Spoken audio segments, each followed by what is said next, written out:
বাহ বাহ বাহ বাহ বাহ বাহ বাহ! এবার তো বেশ ভালোই আলু ফলেছে দেখছি।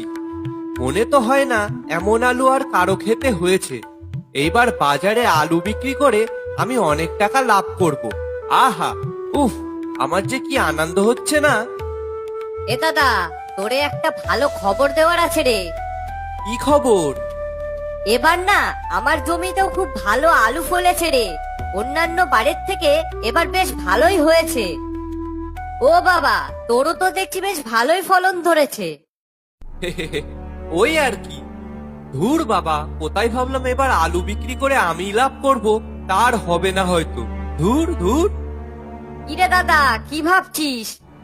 হ্যাঁ, না না, কিছু না। তা বেশ ভালোই হলো, কি বলিস?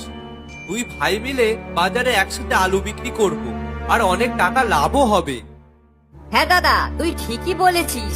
জানিস তো, এই গ্রামে তুই আর আমি ছাড়া আর কেউ আলু চাষ করেনি। তা ঠিকই বলেছিস। তা তুই আলু তুলবি কবে? এই তো আজ কিছু তুলে নিয়ে বাজারে যাব। শুনেছি বাজারে আলুর নাকি খুব চাহিদা। পাশের গ্রাম থেকেও নাকি আলু আসছে না। তা তুই যাবি তো নাকি আজকে? হ্যাঁ হ্যাঁ, আমিও যাব। ও আচ্ছা, ঠিক আছে, আমি যাই গিয়ে আলু তুলি। আগে ভাগে আলু তুলে বাজারে বিক্রি করে লাভ করার চিন্তা? হ্যাঁ, তা তো আমি হতে দেব না ভাই। লাভ তো করব আমি, এই দুলাল সরকার। না, যাই, আমিও আলু তুলি গিয়ে।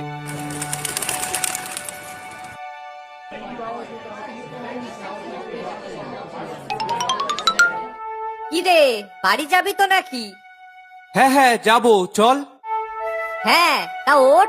এখনো বসে আছিস কেন? আলু তো সব বিক্রি হয়ে গেছে। নে, চল চল।